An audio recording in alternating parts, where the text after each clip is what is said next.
Akan sama-sama membaca firman Tuhan yang hari ini terambil dari Matius 26 ayat 25 sampai dengan ayat yang ke-24. Saudara, Matius pasal yang ke-6 ayat 25 sampai 34, kita akan membacanya bersama-sama. Saudara boleh perhatikan bacaan ini. Karena itu, aku berkata kepadamu, janganlah khawatir akan hidupmu, akan apa yang hendak kamu makan atau minum, dan janganlah khawatir pula akan tubuhmu, akan apa yang hendak kamu pakai. Bukankah hidup itu lebih penting daripada makanan, dan tubuh itu lebih penting daripada pakaian? Mari bersama-sama saudara. Pandanglah burung-burung di langit yang tidak menabur dan tidak menuai dan tidak mengumpulkan bekal dalam lumbung, namun diberi makan oleh Bapamu yang di surga. Bukankah kamu jauh melebihi burung-burung itu? Siapakah di antara kamu yang karena kekhawatirannya dapat menambahkan sehasta saja pada jalan hidupnya? Bersama-sama. Dan mengapa kamu khawatir pakaian? Perhatikanlah bunga bakung di ladang yang tumbuh tanpa bekerja dan tanpa memintal. Namun aku berkata kepadamu, Salomo dalam segala kemegahannya pun tidak berpakaian seindah salah satu dari bunga itu. Jadi jika demikian Allah mendandani rumput di ladang yang hari ini ada dan besok dibuang ke dalam api, tidakkah ia akan terlebih lagi mendandani kamu, hai orang yang kurang percaya? Sebab itu janganlah kamu khawatir akan dan berkata, apakah yang akan kami makan, apakah yang akan kami minum, apakah yang akan kami pakai? Semua itu dicari bangsa-bangsa yang tidak mengenal Allah. Akan tetapi Bapamu yang di surga tahu bahwa kamu memerlukan semuanya itu. Tetapi carilah dahulu kerajaan Allah dan kebenarannya, maka semuanya itu akan ditambahkan kepadamu. Sebab itu jangan kamu khawatir akan hari esok, karena hari esok mempunyai kesusahannya sendiri. Kesusahan sehari cukuplah untuk sehari. Sampai sekian pembacaan firman Tuhan. Nah saudara, kalau kita memperhatikan bacaan yang barusan kita baca, itu dimulai dengan kata karena itu. Aku berkata kepadamu, janganlah khawatir akan hidupmu. Nah saudara-saudara, ketika kita membaca bagian ini, karena itu, karena apa? Kita harus melihat ayat sebelumnya, yaitu dari ayat 19 sampai dengan ayat yang ke-24, saudara. Kita akan menemukan di sana Tuhan Yesus sedang mengajar murid-muridnya dan berkaitan atau Tuhan Yesus sedang berkhotbah di bukit, menjelaskan apa yang harus dilakukan. Dan di dalam pengajaran itu saudara-saudara, bahwa setiap pengikut Kristus atau orang-orang yang mengikut Kristus harus tahu prioritas kehidupannya. Nah saudara-saudara, Allah menyediakan, itu tema kita pada hari ini. Apa yang Allah sediakan saudara? Sekali lagi, sehubungan dengan apa yang diajarkan di ayat sebelumnya supaya kita mengerti bagian ini, Bapak Ibu Saudara-saudara, di dalam bagian sebelumnya itu Tuhan Yesus menjelaskan tentang prioritas kehidupan. Apa yang di dalam perjalanan kehidupan murid-murid, ada banyak orang yang hadir pada saat itu.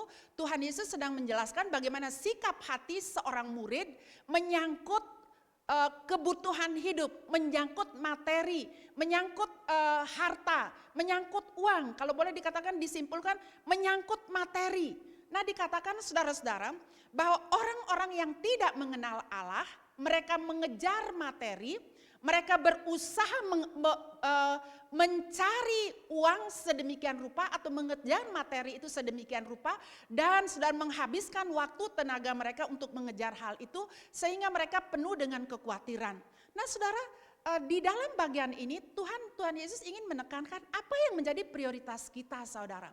Ada perbandingan antara orang-orang yang mengenal Tuhan dengan orang-orang yang tidak mengenal Tuhan. Khususnya kalau kita membaca di ayat 20 dan ayat yang ke-21, saudara-saudara, Tuhan Yesus memperjelas pemahaman tentang harta.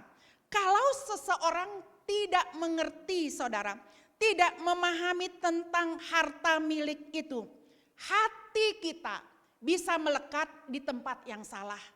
Oleh sebab itu, saudara-saudara, sebagai pengikut Kristus, dikatakan Tuhan menjelaskan dengan jelas, kita tidak bisa mengabdi kepada Allah dan kepada Mamon dalam waktu yang bersamaan. Tadi saudara saya menjelaskan ada perbandingan, ada kontras yang sangat jelas antara orang bangsa-bangsa yang tidak mengenal Allah, kemudian bangsa-bangsa yang mengenal Allah, orang yang mengenal Allah. Bangsa yang tidak mengenal Allah itu dia menghabiskan seluruh tenaga, kekuatannya untuk mendapatkan materi, yaitu berbicara tentang Mamon. Tuhan Yesus katakan kita tidak bisa mengabdi kepada Allah dan kepada Mamon di dalam waktu yang bersamaan. Karena itu kita perlu punya prioritas hidup. Apa yang menjadi prioritas hidup kita? Nah, saudara-saudara yang dikasihi oleh Tuhan, mengapa kita dilarang untuk khawatir? Mengapa tidak boleh khawatir? Kenapa sebagai anak-anak Tuhan kita tidak boleh khawatir, saudara? Karena hidup kita ini lebih berharga, lebih bermakna daripada makanan ataupun minuman. Saudara-saudara, kita akan melihat bersama-sama di dalam bagian ini 3 hal yang kita akan renungkan pada hari ini. Allah menyediakan, saudara, apa yang Allah sediakan bagi kita. Tuhan menyediakan semua kebutuhan kita. Kekhawatiran itu tidak pernah menyelesaikan masalah. Dan Allah juga menyediakan Yesus Kristus untuk saya dan saudara. Saudara, di dalam penjelasan ini, ketika Allah berbicara mengenai Allah menyediakan, dimulai dengan penjelasan ini, saudara. Tuhan Yesus memakai contoh seperti ini. Mari kita baca bersama-sama. 1, 2, 3. Pandanglah burung-burung di langit yang tidak menabur dan tidak menuai dan tidak mengumpulkan bekal dalam lumbung, namun diberi makan oleh Bapamu yang di surga. Bukankah kamu jauh melebihi burung-burung itu? Nah, saudara, untuk menjelaskan supaya para murid, para pendengar pada saat itu jangan khawatir. Tuhan Yesus memakai contoh, mengajak supaya para murid, para pendengarnya pada saat itu pandang. Lihat burung-burung di langit, saudara. Perhatikan burung di langit. Tuhan mengajak kita untuk memandang, melihat ke langit, melihat bagaimana kehidupan burung. Burung itu tidak pernah menabur, tidak pernah menuai, tidak punya lumbung untuk menyimpan makanannya. Tetapi Tuhan memelihara. Nah, saudara, di dalam kuasa kedaulatan Allah, Tuhan memelihara dengan sempurna ciptaannya. Dan pakai contoh di sini tentang burung, saudara. Saya ketika merenungkan bagian ini terlintas di pikiran saya. Begini, saudara. Jenis burung yang ada di Indonesia yang kita kenal banyak. Satu jenis itu saja, saudara-saudara, ada ribuan, jutaan, sangat banyak. Nah, saudara, setiap hari burung itu bangun. Pagi bangun, sore pulang. Setiap hari, saudara. Kalau saya misalnya mengerjakan sesuatu, hari ini katakanlah saudara kirim bacaan berurutan. Bisa terlambat, bisa lebih awal, bisa terlupakan. Saudara, lupa. Tetapi tahukah saudara, Allah kita Allah yang besar, Allah yang berdaulat, kasih-Nya sempurna.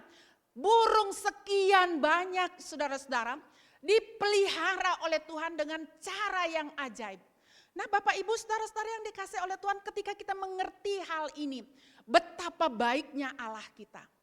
Betapa Allah yang kita miliki bukan hanya Allah yang besar, Allah yang mengendalikan alam semesta ini dan memelihara ciptaannya dengan sempurna, saudara. Itulah hal yang kita bisa lihat pada pagi hari ini. Ketika Tuhan memerintahkan kita untuk tidak khawatir tentang hidup kita, tentang makan minum kita, tentang apa yang kita pakai, saudara. Bukan berarti kita dilarang untuk bekerja, kita berserah saja. berserah nanti Tuhan cukupkan. Tidak. Seringkali saudara, Tuhan mencukupkan kebutuhan saya dan saudara dengan cara kita menggunakan waktu kita dengan baik, bekerja sekuat tenaga, semampu-mampunya dengan bersandar kepada Tuhan. Saudara berbicara burung, saudara kembali kepada burung. Kalau Tuhan memelihara ciptaannya, bukan berarti saudara burung itu tinggal di sarangnya, tinggal dia membuka mulut, terus Tuhan taruh itu di mulutnya makanan, tidak. Setiap pagi dengan naluri yang Tuhan berikan, tidak tahu dia kemana dia akan pergi, tempatnya di mana dia akan mendapatkan makan. Yang makan mungkin burung yang makan padi, yang tidak makan ulat, kita tidak tahu saudara. Ada yang makan, ada di atas pohon, cari apa yang bisa dimakan. Tuhan taruh naluri sedemikian rupa dan setelah makan kembali ke sarangnya. Kalau punya anak di sarang, dibawakan. Itu kuasa Allah, itu kasih Allah. Allah yang memperhatikan ciptaannya dengan sempurna, dengan detail, memperhatikan hal itu dengan sempurna. Allah yang saya dan saudara sembah adalah Allah yang memelihara kehidupan kita. Saudara, contoh yang kedua, mari kita baca bersama-sama ayat ini. Tuhan menjelaskan memakai contoh, memakai perumpamaan tentang bunga bakung. Mari kita membacanya bersama-sama. 1, 2, 3. Perhatikanlah bunga bakung di ladang yang tumbuh tanpa bekerja dan tanpa memintal. Namun aku berkata kepadamu, Salomo dalam segala kemegahannya pun tidak berpakaian seindah salah satu dari bunga itu. Saudara, apa arti bagian ini saudara? Kenapa Tuhan Yesus di dalam pengajarannya memberikan contoh menggunakan bunga bakung? Bunga bakung itu tidak asing di kalangan orang-orang Yahudi, khususnya di daerah Palestina. Saudara, ini kira-kira gambaran bunga bakung saudara. Allah mendandani bunga bakung di ladang yang hari ini ada dan besok dibuang ke dalam api. Hanya sekejap, keindahannya saudara mengagumkan. Kalau saudara menyaksikan ya, mencari tahu saatnya bunga bakung itu saudara-saudara, bagaimana dia tumbuh, bagaimana dia berbunga, bagaimana memperlihatkan keindahannya saudara. Tuhan Yesus memakai contoh bunga bakung ini melukiskan kasih Allah Bapa yang memelihara. Nah saudara, bunga bakung ini ada kemungkinan saudara-saudara tumbuh di lereng Bukit Palestina. Dan dia tumbuhnya itu berbunga waktu musim ya di bulan-bulan Februari dan Maret. Dan bunganya warna ungu saudara. Sama dengan pakaian seorang raja. Perhatikan ini. Bunga bakung tumbuh di lereng Bukit Palestina. Tuhan menjelaskan hal ini menggunakan pemeliharaan Allah, menggunakan bunga bakung. Karena bunga bakung ini tidak asing di mata orang-orang pada saat itu, khususnya di zaman Tuhan Yesus saudara. Nah di sini saya ingin mengajak kita untuk memikirkan. Ketika Tuhan berkata saudara, keindahannya itu saudara, warnanya sama, warnanya ungu dan sama dengan pakaian seorang raja. Khususnya dipakai contoh Raja Salomo dalam segala kemegahannya pun tidak berpakaian seindah salah satu dari bunga itu. Nah saudara, berbicara Raja Salomo, raja yang terkenal, raja yang kaya raya, pakaian yang digunakan pasti pakaian yang mewah, kainnya sering disebut dengan kain ungu. Itu adalah kain yang sangat mahal. Apalagi kalau ada acara-acara kerajaan saudara, menggunakan pakaian kebesarannya. Kainnya terbuat dari ungu. Yang mengherankan, kenapa Tuhan Yesus katakan saudara-saudara bahwa Salomo dalam segala kemegahannya pun tidak berpakaian seindah salah satu dari bunga itu. Dengan kata lain, pemahamannya di sini bunga bakung lebih indah, melebihi kemegahan, kemewahan baju Salomo. Apa maksudnya saudara-saudara? Salomo dalam bunga bakung itu memberikan penjelasannya seperti ini saudara. Kenapa disebut indah? Kenapa bunga bakung itu lebih indah saudara? Karena bunga bakung itu memberikan dirinya untuk didandani. Bunga bakung itu membiarkan dirinya. Keindahannya nampak, keindahan bunga bakung menunjukkan siapa penciptanya. Inilah pencipta saya. Bunga bakung tidak ada kekhawatiran walaupun hidupnya cuma sehari, saudara. Tidak ada kekhawatiran. Sekali lagi, pakaian yang digunakan oleh Raja Salomo menggunakan kain ungu. Itu kain yang sangat mahal, kain yang sangat mewah. Tetapi bunga bakung dikatakan didandani oleh Allah lebih indah dari pakaiannya Salomo. Sekali lagi saudara, bunga bakung menunjukkan keindahan siapa penciptanya. Ini pencipta saya. Saudara-saudara, tersirat di dalam pikiran saya waktu Salomo menggunakan pakaian kebesarannya, acara-acara kerajaan, mungkin terbersit di dalam hatinya. Dia pamer begitu ya, dia menunjukkan kekayaannya, kemewahannya.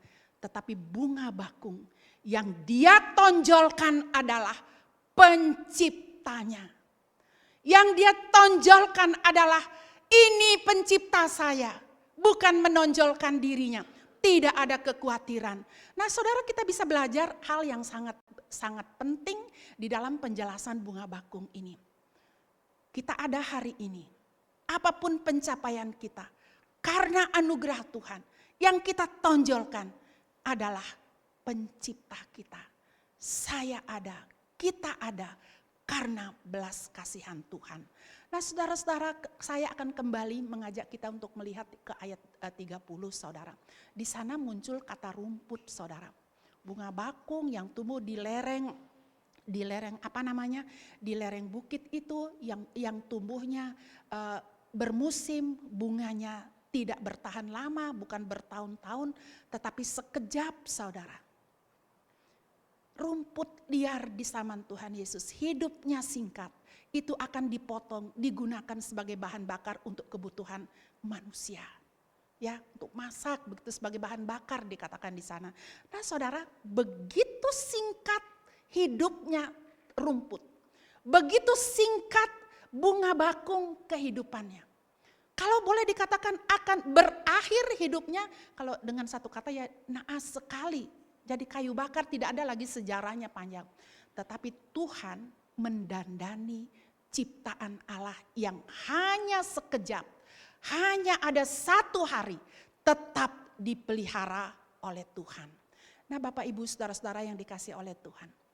Kalau Tuhan memelihara burung, kalau Tuhan mendandani bunga bakung saudara.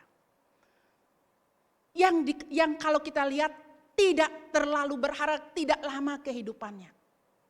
Percayalah, Bapa di surga pasti memelihara anak-anaknya yang percaya dan mengandalkan Dia. Hari ini saudara, saya tidak tahu apa yang sedang saudara alami, apa yang sedang kita alami. Kita tahu saudara, keadaan akhir-akhir ini, di dalam pekerjaan, di dalam usaha, di dalam apa, banyak hal orang sedang mengeluh saudara. Di dalam usaha, di dalam dunia kerja, banyak perusahaan-perusahaan besar yang tutup atau mengurangi tenaga kerja. Tetapi percayalah saudara, kita sebagai anak-anak Tuhan, kita sebagai orang-orang yang percaya kepada Tuhan, pemeliharaan Tuhan sempurna. Nah saudara, yang berikutnya kita akan melihat bersama-sama kekhawatiran itu tidak pernah menyelesaikan masalah kita saudara. Kekhawatiran adalah rasa takut pada sesuatu yang belum tentu terjadi. Kekhawatiran pertama itu di mana bermula kekhawatiran itu saudara? Bermula dari Taman Eden. Ketika Adam dan Hawa jatuh di dalam dosa, di situ mulai ketakutan. Bukan hanya sampai di situ stop saudara. Dosa itu menjalar ke semua manusia, merusak pikiran manusia, merusak hati nurani kita, merusak kehendak kita, merusak emosi kita, merusak keberadaan kita secara menyeluruh, termasuk saya dan saudara. Kekhawatiran itu membuat manusia tidak mengenal prioritas hidupnya. Kekhawatiran itu membelenggu kita, membuat kita tidak berdaya. Kekhawatiran itu sebagai anak Tuhan membuat kita kehilangan kekuatan, saudara. Kekhawatiran tidak pernah menyelesaikan masalah. Tanamkan di hati kita. Waktu seseorang bertumbuh menjadi dewasa, saudara-saudara, anak-anak bertumbuh, kita punya anak, kita punya orang tua ya, yang sudah berkeluarga menyadari hal itu. Kita tidak pernah mampu, saudara, membuat anak-anak kita bertumbuh 1 inci, 1 senti, tidak pernah mampu, saudara. Apalagi mengetahui semua yang ada di dalam tubuh kita, aliran darah kita, apa yang ada di dalam seluruh tubuh kita, kita tidak mampu memahami. Semuanya itu di dalam kuasa dan kedaulatan Allah. Dengan kata lain, saudara, kekhawatiran tidak pernah memperpanjang hidup manusia, bahkan kekhawatiran itu tidak pernah mengurangi kesulitan kita, tidak pernah membantu untuk menyelesaikan masalah atau hari esok kita. Nah, saudara-saudara yang dikasihi oleh Tuhan, kekhawatiran kalau tidak pernah menyelesaikan masalah, saudara, saat kita khawatir, sesungguhnya saya dan saudara sedang meragukan Allah. Di ayat 30 dikatakan, hai orang-orang yang kurang percaya. Walaupun kalimatnya kurang percaya, saudara, tersirat di dalamnya. Waktu saya dan saudara hidup di dalam kekhawatiran, apalagi dibelenggu dengan kekhawatiran, saya dan saudara sedang meragukan kuasa Allah, kurang percaya kepada Allah. Saudara-saudara, biarlah hal ini boleh menjadi mawas diri kita, terus mengoreksi diri kita, menjaga hidup kita. Kita tahu apa yang menjadi prioritas hidup kita dari hari ke hari. Nah, saudara, dampak kekhawatiran itu sangat banyak. Kalau sekarang kita melihat, saudara-saudara, banyak orang dikuasai oleh kekhawatiran, berdampak itu pada kesehatan. Kalau orang khawatir menghadapi sesuatu seringkali gugup, saudara. Susah tidur, gelisah, sakit kepala, kemudian sampai dapat mengakibatkan depresi. Dan banyak orang hidup di dalam kekhawatiran, ketakutan, berakhir dengan minum obat banyak-banyak supaya bisa tidur, kemudian tidak bangun-bangun.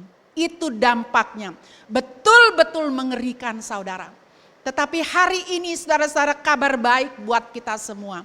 Kita bersyukur kepada Allah yang menyediakan kebutuhan jasmani kita dan juga menyediakan kebutuhan umatnya, kebutuhan rohani kita.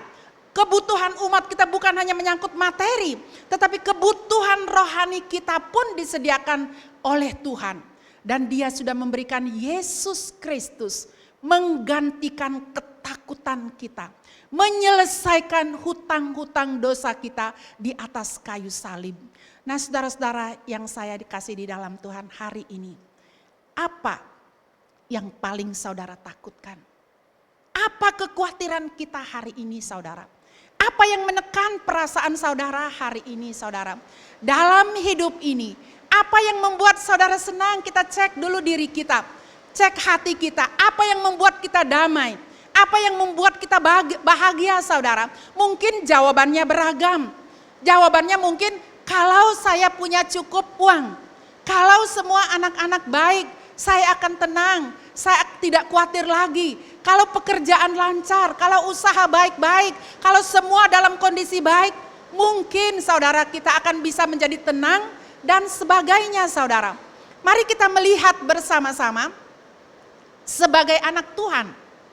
Ketenangan dalam hidup kita, saudara-saudara, hidup yang sementara ini tidak ditentukan oleh materi, tidak ditentukan oleh jabatan, tidak juga ditentukan oleh pencapaian-pencapaian kita. Kalau hari ini mungkin kita ada materi, ada sedikit tabungan, ada sedikit uang, mungkin saudara, itu sementara, bisa habis, bisa hilang.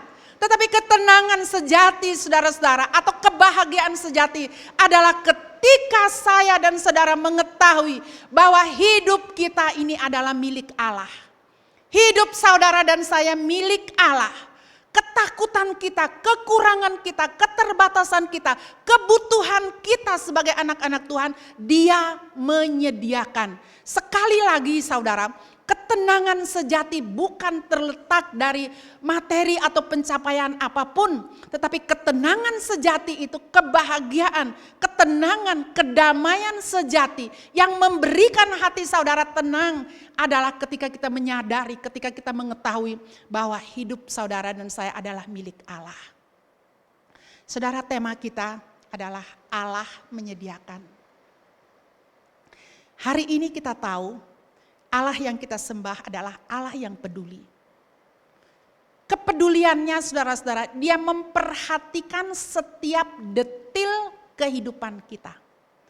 Waktu kita sendiri, waktu kita susah, waktu kita tidak berdaya, waktu tidak ada kekuatan, Tuhan tahu. Tetapi saya rindu saudara-saudara, di dalam setiap keadaan, di dalam setiap situasi, kita memandang kepada Kristus. Dia yang telah menyelesaikan hutang dosa kita. Dia juga sekarang menjadi milik kita. Kita semua adalah milik Allah sepenuhnya. Untuk kebutuhan jasmani kita, untuk kebutuhan rohani kita, Tuhan tahu pasang surut kita saudara. Tuhan tahu jatuh bangunnya kita. Tuhan tahu kelemahan kita. Ada saatnya hati kita berkobar-kobar. Tetapi ada saatnya kita tidak punya kekuatan saudara.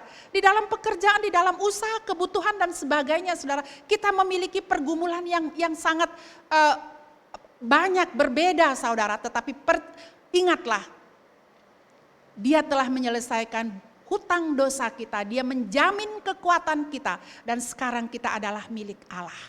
Saudara-saudara yang dikasih oleh Tuhan, Allah menyediakan. Dengan berpegang kepada Allah, percaya bahwa Dia menyediakan segala kebutuhan kita. Saya rindu saudara-saudara, di dalam waktu yang ada di dalam perjalanan iman kita saudara. Kita mengerahkan segenap tenaga kita, kekuatan kita. Apa yang kita bisa lakukan, kita lakukan untuk melakukan kehendak Allah. Apa yang saudara kerjakan hari ini, entah saudara di rumah, entah saudara di kantor, entah saudara ibu rumah tangga, entah saudara sebagai kepala rumah tangga, entah saudara pengusaha, pedagang, apapun saudara. Tujuan tertinggi yang harus kita pikirkan adalah untuk menyenangkan hatinya Tuhan. Nah Bapak Ibu, saudara-saudara yang saya kasih dalam Tuhan, saya akan mengakhiri perenungan kita pada hari ini dengan sebuah kesaksian seperti ini saudara. Dia Allah yang menyediakan segala kebutuhan kita, menyangkut kebutuhan rohani kita, menyangkut kebutuhan jasmani kita di dalam perjalanan iman kita. Beberapa waktu yang lalu saudara saya menghadiri wisuda.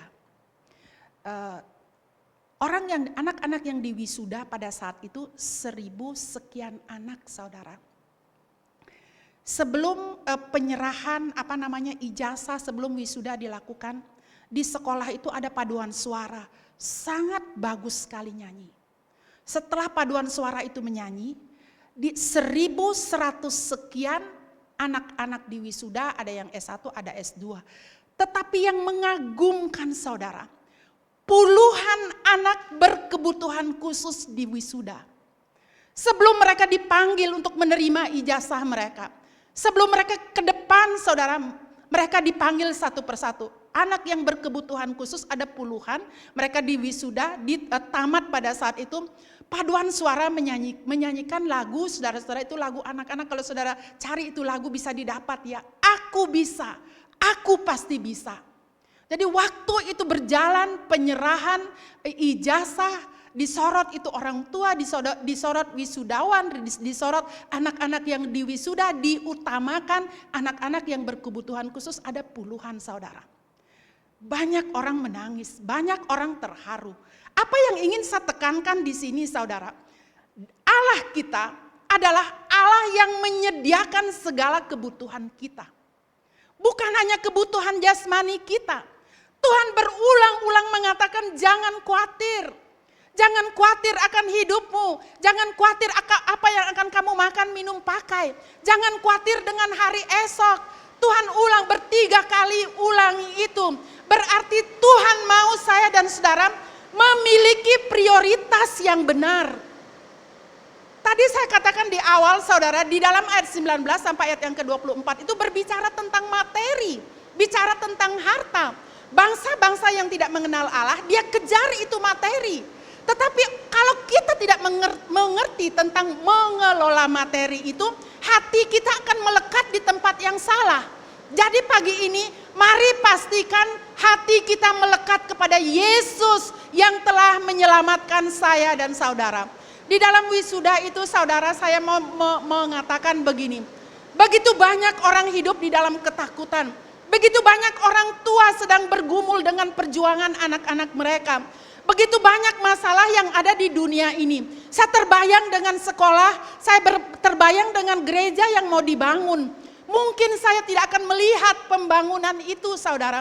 Mungkin saya tidak akan bisa sempat beribadah di bangunan yang akan kita bangun bersama-sama. Tetapi seperti yang saya katakan saudara, tujuan tertinggi manusia adalah hidup kita harus menyenangkan hatinya Tuhan.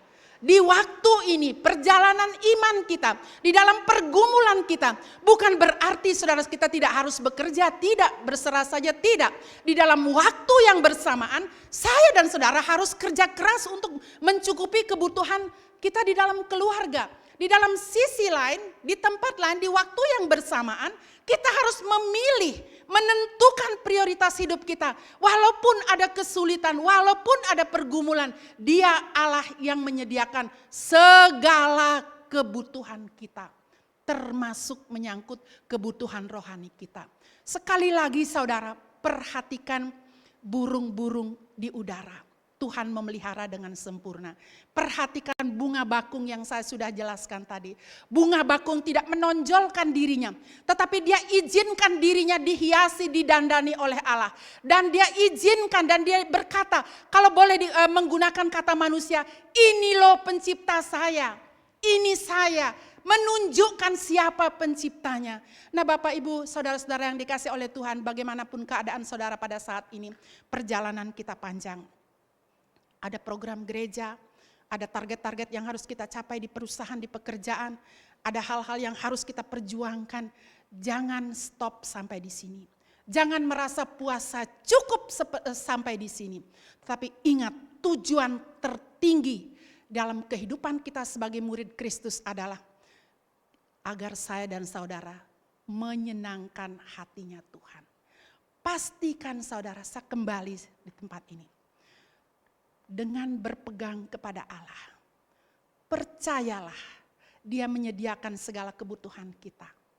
Maukah saudara dan saya mengerahkan segenap tenaga kita, segenap kekuatan kita untuk apa? Melakukan kehendak Allah. Mari kita berdoa. Bapa yang ada di dalam surga, terima kasih untuk pagi ini. Kami sudah belajar firman-Mu Tuhan walaupun jauh dari jelas. Kiranya Engkau akan menjelaskan firman-Mu di hati kami. Kami memiliki pergumulan yang berbeda di keluarga, pekerjaan kami. Tetapi kami mau menaruh pengharapan kami kepada-Mu ya Tuhan. Jangan biarkan hidup kami sia-sia. Kalaupun hari ini ada kesulitan bagi kami percaya bahwa Tuhan menyediakan segala yang kami butuhkan. Terima kasih banyak Bapak, terima kasih. Ini doa kami, demi nama Tuhan Yesus kami berdoa dan bersyukur kepadamu.